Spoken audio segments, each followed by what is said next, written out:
The American story includes many examples of how our nation did not live up to the ideals of its founding.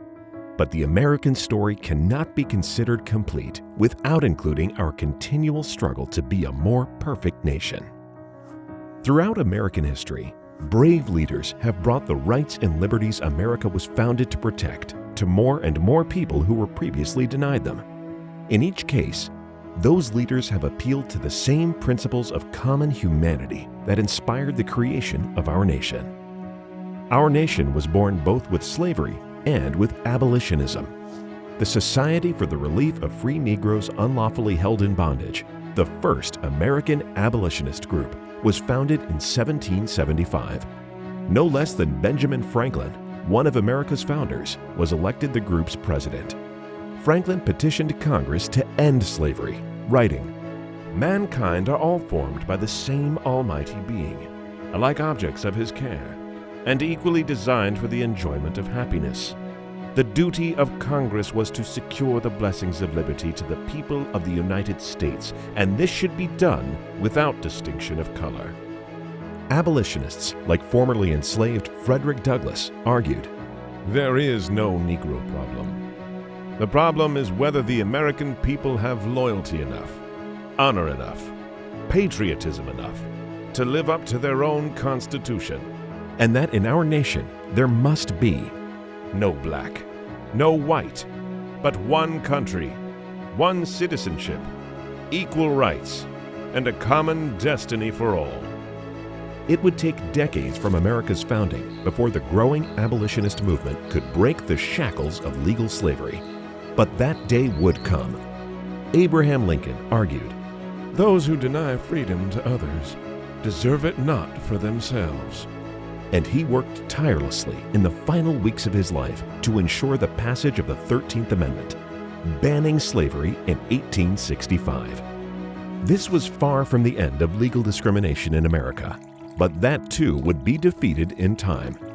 Almost a century after the abolition of slavery, Martin Luther King Jr., the most successful leader in the civil rights movement, would change the hearts and minds of so many in our nation by appealing to the common humanity in all of us. King advocated that we must meet hate with love, and that God is not interested merely in freeing black men and brown men and yellow men, but God is interested in freeing the whole human race. A society in which all men will live together as brothers and respect the dignity and worth of human personality. He argued, "Our aim must never be to defeat or humiliate the white man, but to win his friendship and understanding.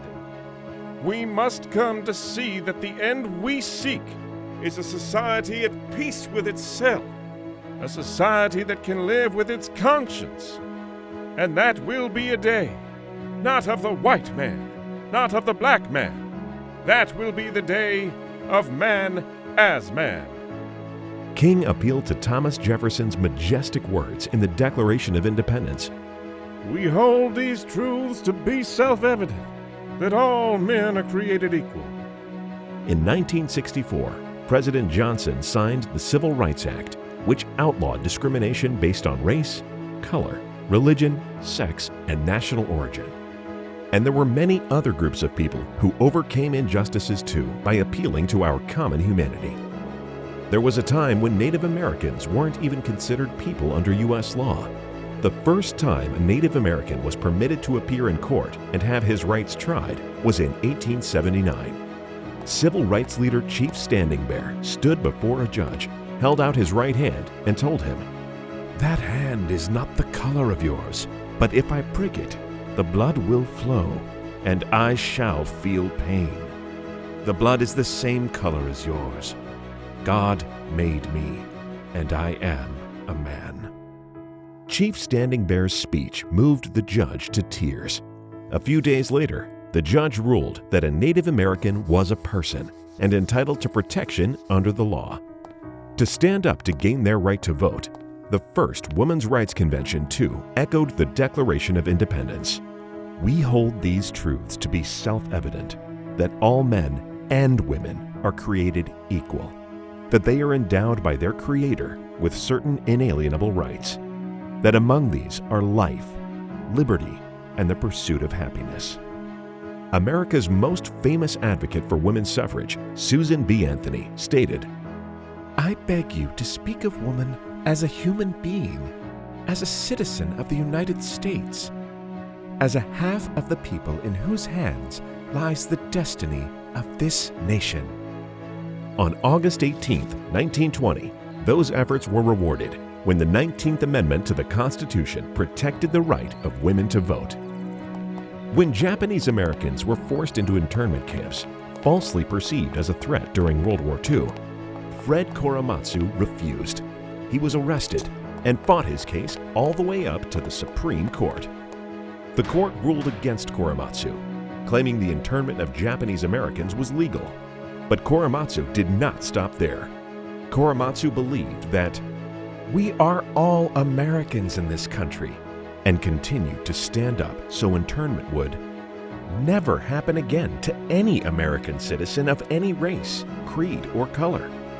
Because of Korematsu's efforts, in 1976, President Gerald Ford signed a proclamation apologizing for internment, and Presidents Carter and Reagan took further steps to right the government's wrongs. President Clinton awarded Korematsu the Presidential Medal of Freedom, the highest civilian honor the government can bestow, declaring, "In the long history of our country's constant search for justice, some names of ordinary citizens stand for millions of souls. To that distinguished list, today we add the name of Fred Korematsu." As Middle Eastern Americans feared for their freedom in the wake of the 9/11 attacks, Korematsu, then over 80 years old, argued, "No one should ever be locked away simply because they share the same race, ethnicity, or religion as a spy or terrorist." After his death in 2018, the Supreme Court formally declared Korematsu's Supreme Court decision was wrongfully decided. As Jewish Americans were stereotyped and banned from admission to many businesses and social organizations, like many European immigrant groups of the early 20th century, including Italians and Irish, Sigmund Livingston took a stand. In his 1944 book, Why Must Men Hate?, Livingston wrote that hatred was incompatible with the brotherhood of man which has been espoused by every religion. He believed Jews must strive to dissipate the notion that the Jew differs from the general public in any manner except in his religious faith, and he must be tolerant toward every other minority group, either religious or racial.